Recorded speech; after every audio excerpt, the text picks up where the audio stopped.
I had never before this last month, I had never heard the word agritherapy before.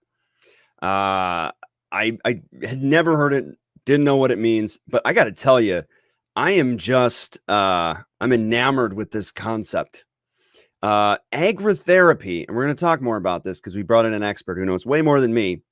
Uh, is the coupling of mental health support through working outdoors and agriculture and farming, or any of the various things that are associated with agriculture, and also career and workforce development. It really is like it's a home run hit, a 1-2 punch, like filling a void, a dire need in the veteran and military family community. Like, it's so cool. Agrotherapy, I love it. It is agriculture month still at the Wisconsin Veterans Chamber of Commerce. We appreciate you tuning in. This is our weekly office hours. Denise Chapin is with the VA Farms program, which is the facilitator of this innovative concept that is changing lives and livelihoods for veterans in the state of Wisconsin. And you're going to want to hear from her. You don't want to hear any more from me. You want to hear from her. Let's dive right in.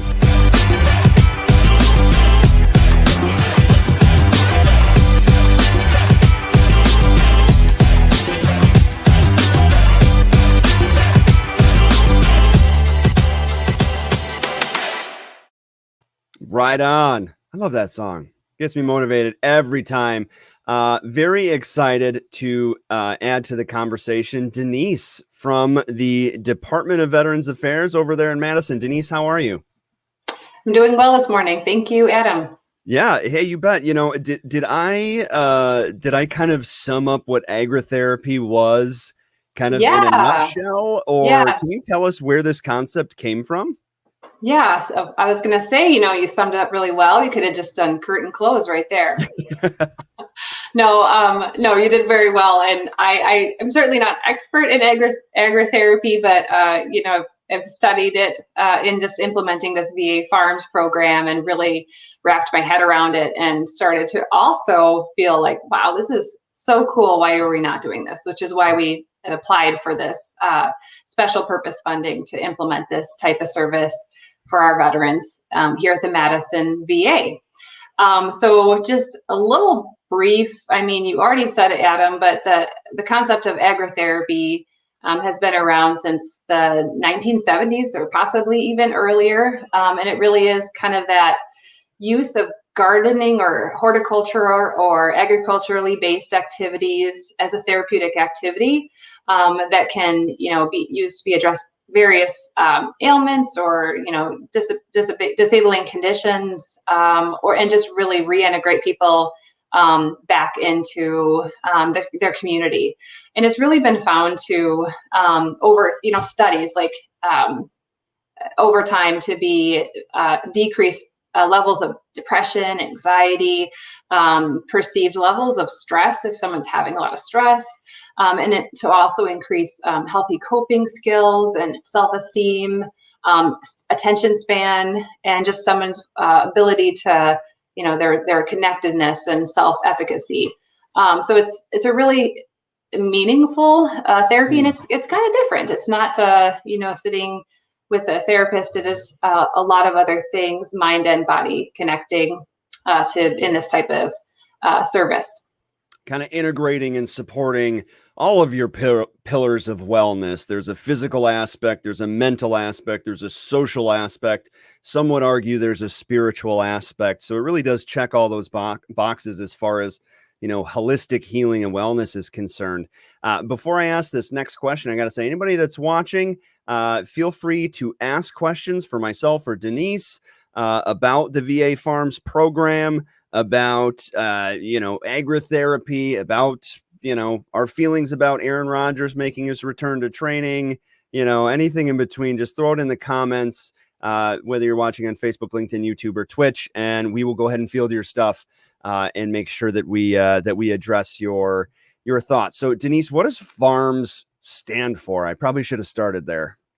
Oh my goodness, this acronym is actually beyond me. It's been, we've used it for so long now, I forget what it's like. That's Veteran okay. I affairs, can look it up. farming and agriculture and therapeutic, something there. Honestly, don't remember. I've called it no VA farms for so That's, long. that's what happens. And anybody that's a military member that's watching this is probably nodding their head in agreement and saying like, I've been there, because we just swim in acronyms. Yes, we do. I'm trying to find it right here. That's okay. Farming and Recovery Mental Health Services, VA Farms. Thank you. Thank you. Yeah, very cool. Now, you said you're out of Madison. Is this a statewide program? And yeah, where is it located and how is it implemented? Like, let's say somebody's watching and saying, I would love to do some horticulture or to use this as a stepping stone for a career. Where are you located and how would I get started? Oh, my fault. I'm so sorry. That is the Bush League move. You're back when I pressed the remove button. I was trying to feature you. Okay. So no worries. My bad. Not a problem. So it's actually, this is a program that was, it's a special program improvement pilot. So something that we're piloting with the VA. So not really an official service yet, like nationwide amongst all VAs, but how can the VA implement this type of service? So we got approved for this pilot, applied to this, when the request for proposals came out and applied for it. And we did this through the Veteran Affairs Office of Rural Health. And so we were one of, I think, 8 or 9 sites around the nation to get this pilot program. And I will say most of them are clustered. There's a few on the West Coast and more on the East Coast. We're probably the only site in the Midwestern area. Right, oddly enough, I know that one of the other VAs here in the area did apply, but just didn't get the pilot. So we were lucky enough to have this to be approved, and they approved it at the end of 2018. So we've had 2 solid years of working on this right now, which is great. So not nationwide. It is available at our hospital right now. But I will say, so if you're in the Madison area for now, hopefully eventually statewide, nationwide, but right now just kind of the greater Dane County area. Correct. Yep. And hopefully that it'll take a little more, take root in other sites after the pilot, and we can demonstrate. Thank you. I like that. Nice. Yeah. So after we, can kind of demonstrate, this is what we did at our site. This is what Canandaigua and New York implemented in theirs. Butler, Pennsylvania implemented at theirs. So we can kind of see what best practices there were, what worked really well, what didn't work so well, and how to implement. Hopefully, that's my understanding of the pilot. And at the very least, for those sites that have had a wonderful experience, we can have this program stand up on its own and be a service that we can provide to veterans for years to come. So what does a success look like? So if a veteran reaches out to you, wants to be involved in the VA Farms program, and while you're talking, I'm going to find the link and have it scroll across the bottom here where somebody can go find more information. But what does a successful program look like? How long does it take, and what are the outcomes? Yeah, it's for our site, it's really individualized. I mean, we intended it to be that way on purpose. We know there's many different ways that you can do agriculture, plant-based, animal-based, anywhere in between. So we didn't want to kind of pigeonhole and just specialize in one area. So we want it, so it's very individualized. So our success really, since we're a vocational program, is tied to employment. We want someone to be able to use the skills that they've learned through their experiences and their education and their involvement in VA farms in order to work in agriculture, to start their own farm business, or if they've already started their own farm business, maybe to just improve and grow their own farm business. We also know that sometimes that just doesn't lead to agriculture at the end. We decide that this isn't a good fit, but maybe something else is. So we always want it to be a good match for our veterans.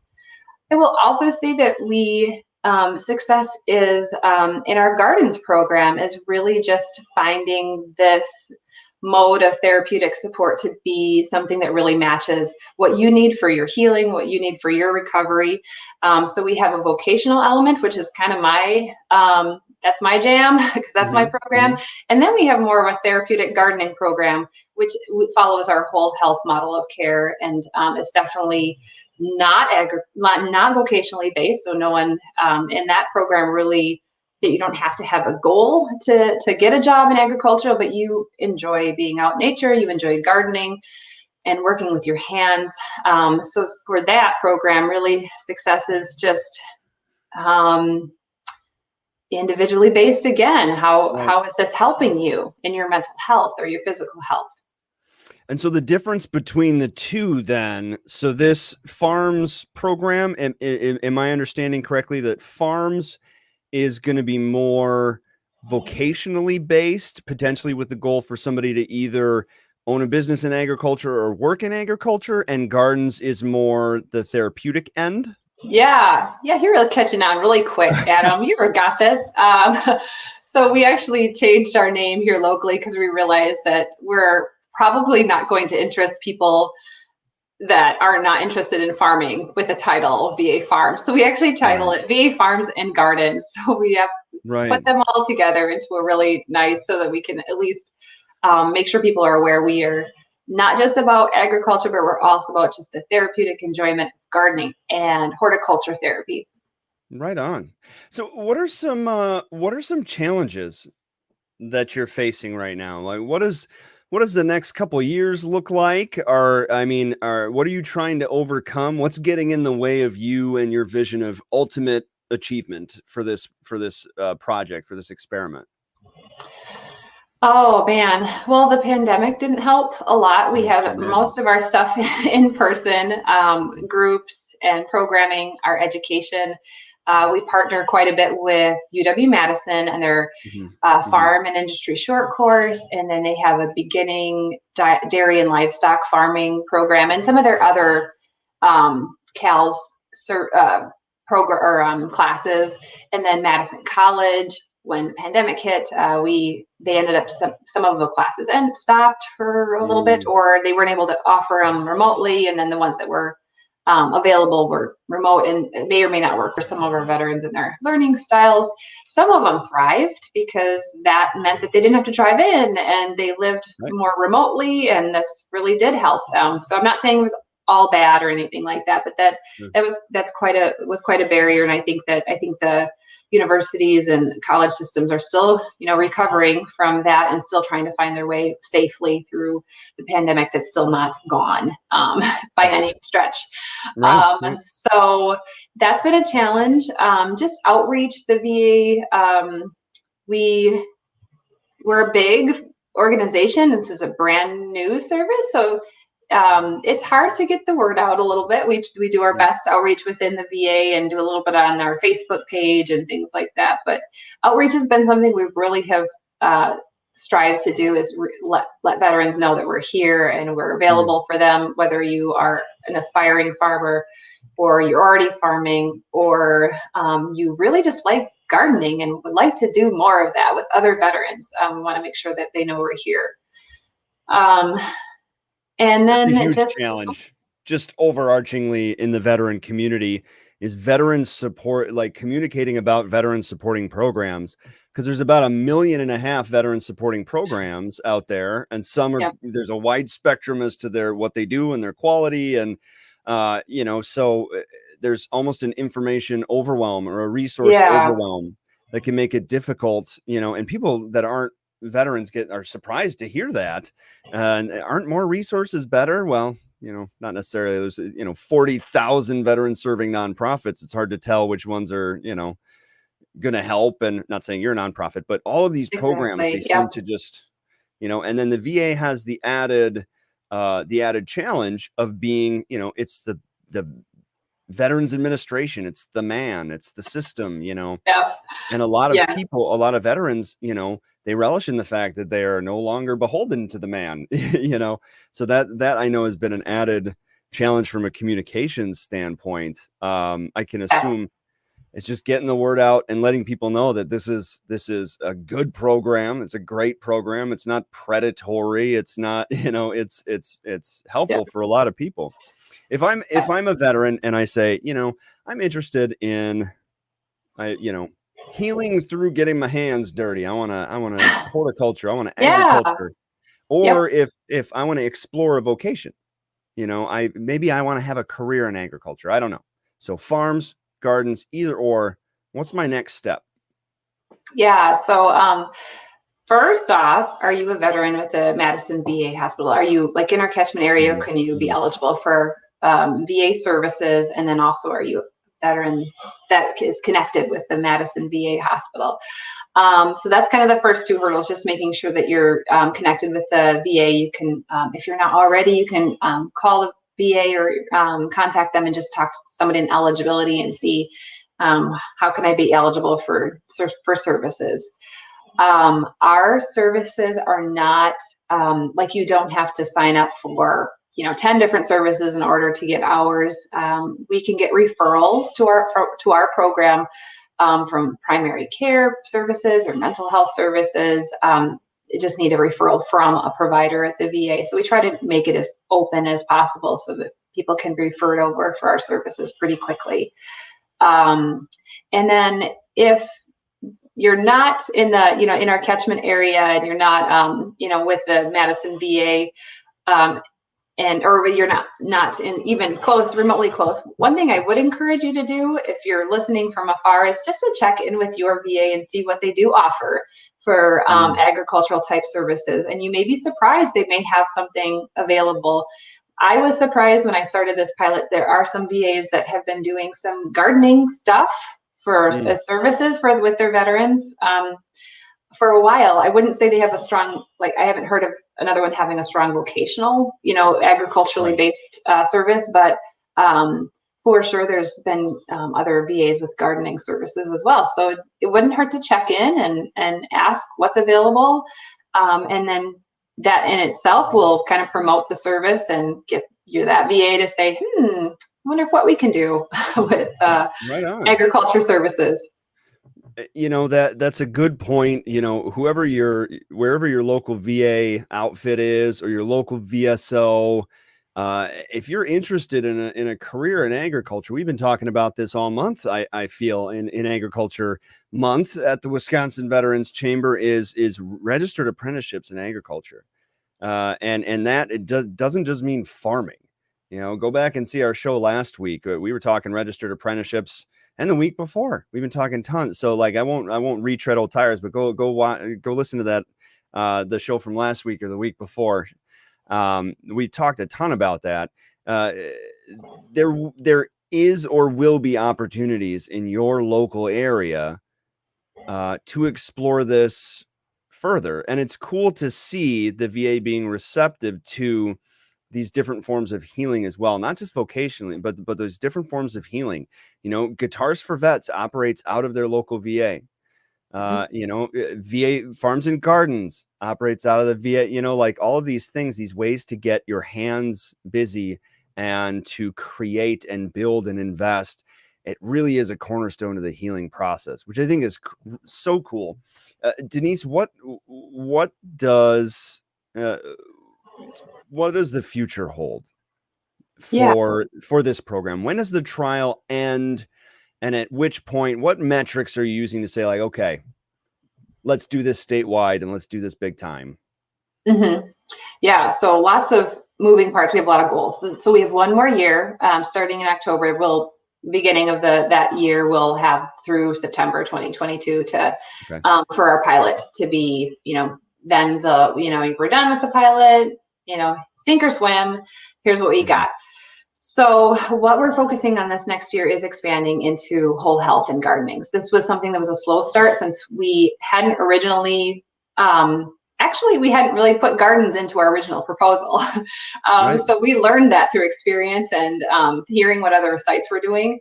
We were like, well, we want to do that. That seems like a really good fit. So we are slowly starting gardens. We're really hoping to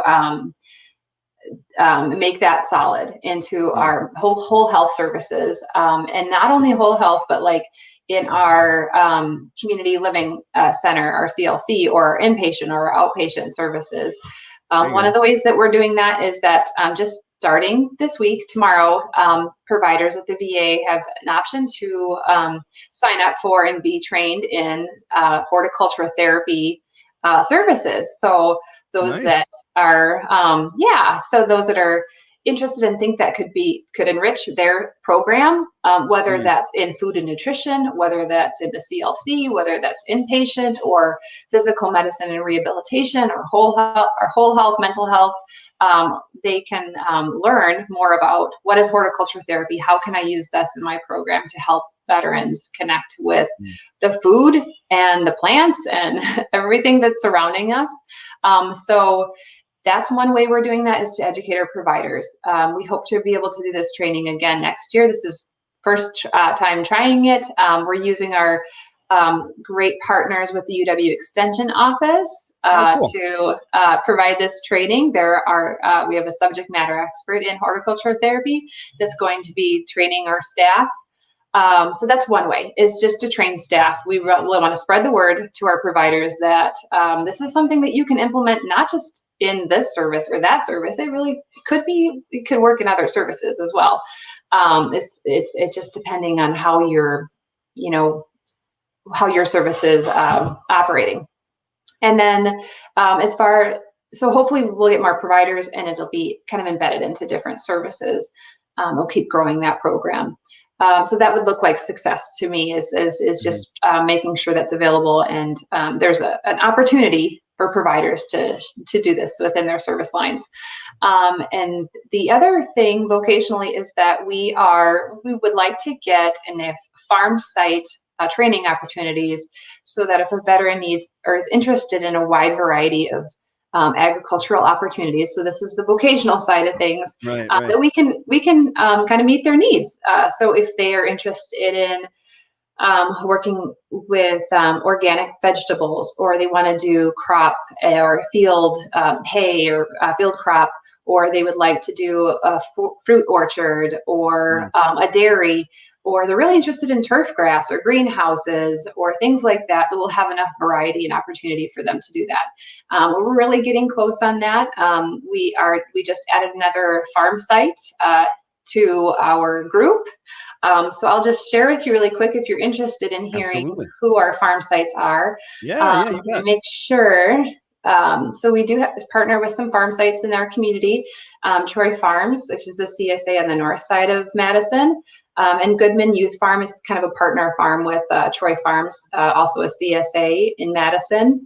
And for those that don't know, what is a CSA? Community Supported Agriculture. All right.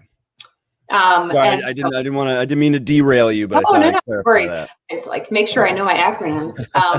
Keeping me on my toes.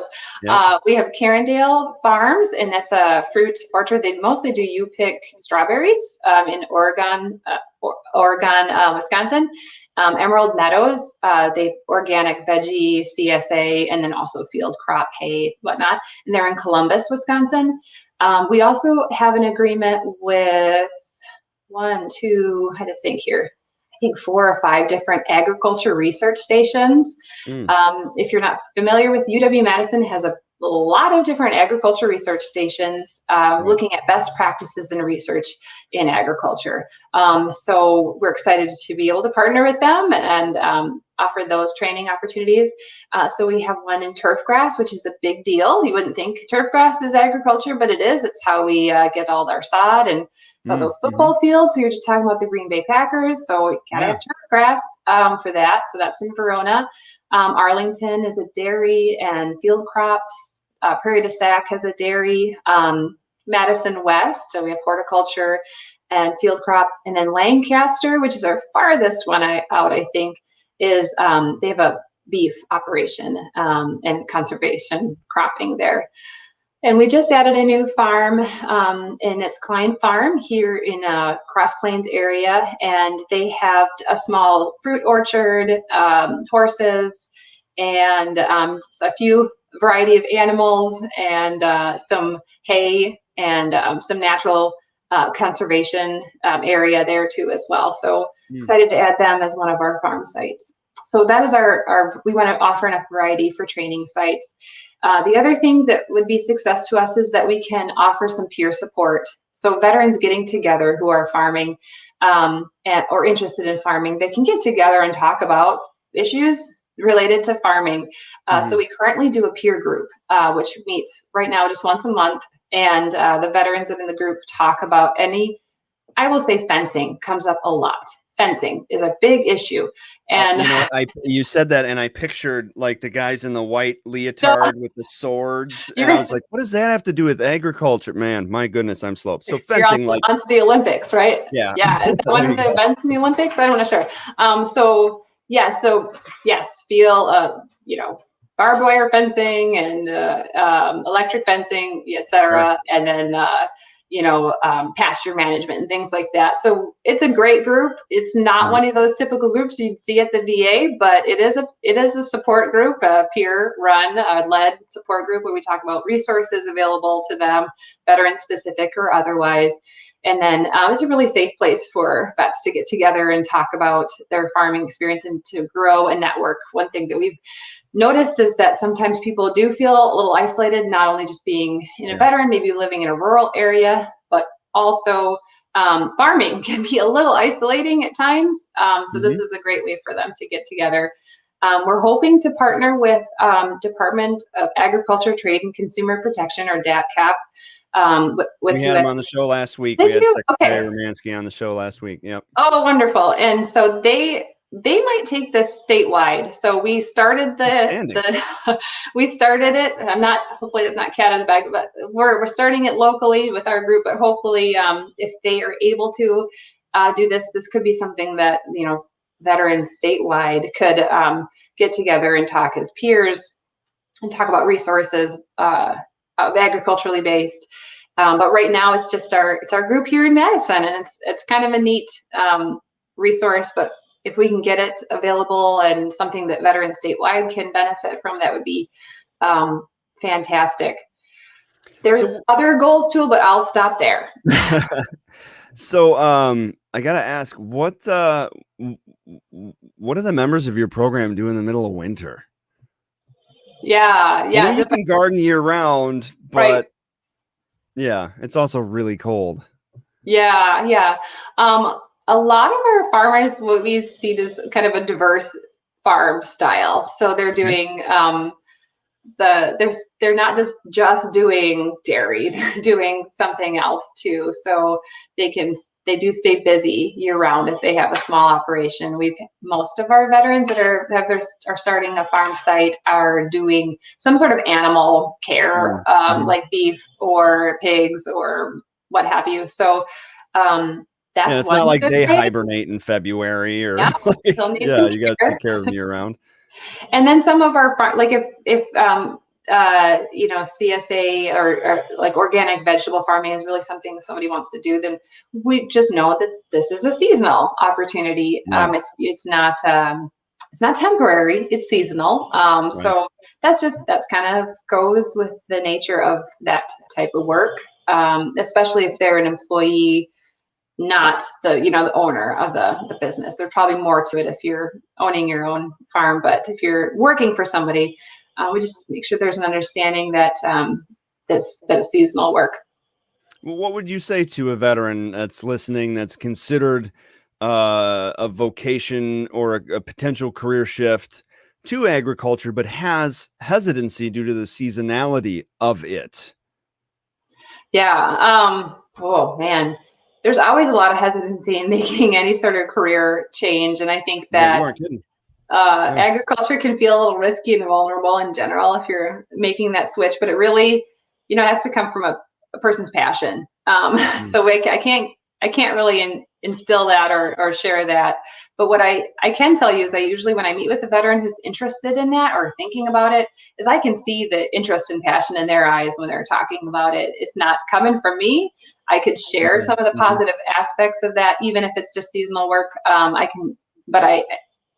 It's mostly their interest and their creativity. Some of the things that people have come up with what could I do to diversify my farm? That would be something that they're already thinking about, but what could I do over the winter to make sure that I have an income coming in then? And the ideas they come up with are just amazing. I would also say come to our peer group and talk to other veterans that are just starting up their farm. What are they doing over the winter months? How are they, making ends meet, and what are they doing to stay active and keep their farm viable?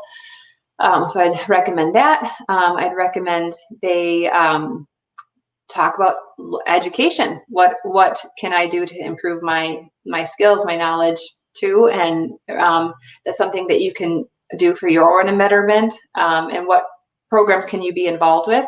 I would recommend, if you haven't had them on already, maybe you have, is that the veteran, how am I say this right? Farmer Veteran Coalition. Farmer Vet Coalition. Yeah, we've had them on this month too. Okay, and be involved with them. See, Mhm. everybody's, as long as you're, you know your resources, you're never alone. Right That's on. for sure. That's good sentiment. I like that. I think a really exciting thing about this program and its potential to proliferate throughout the state. Good alliteration in that last sentence. I just want to pat myself on the back for that one. The potential proliferation of, and then I rhymed Mhm. after that. I just want to take a second to really bask in how great that last sentence was. I'm gonna pat myself on the back. Anyways, Set that really, to music. yeah, really excited. An exciting thing about this potentially spreading throughout the state is its ability to reach and support rural veterans, which you said it, who often feel isolated and unsupported. Veterans that are not in city centers or suburban centers or close by or have a VA clinic near them. People that are in the rural areas of the state that are feeling unsupported. This has the potential to really reach and do a lot of good for not only career transition veterans, but our rural veterans, for people that are looking for mental health support. I mean, there's every single thing about this program is good. So the work that you're doing is awesome and really encouraging and very exciting. Do you have any closing thoughts that you want to share with everybody? I just wanted to piggyback really quick on what you said, is that our services, we keep that in mind, the very thing in mind, that we have vets that are traveling from afar and are rural, accessing our services. So we do, even as we start opening our doors and having more vets coming in for appointments, we still want to offer and strive to offer our services remotely as well, so those veterans can access those services more easily. And I think the VA in general has really gotten on board and is doing a really great job of offering more remote services and access to those services. So keep that in mind too, is that there's other services that you may not have felt like you could have connected with because I had to drive all the way into Madison, and who wants to do that? That there may be more opportunity to access those services remotely. You betcha. Well, good stuff, Denise. I really appreciate your time today, and I'll ask you to hang on the line for just 1 second. That was really cool. What a great program. I feel like we've really hit like this all-star team. Agriculture Month is like the standard, right? So we had Denise with VA Farms. We had Secretary Romansky with the Department of Agriculture, Consumer Protection, and Trade.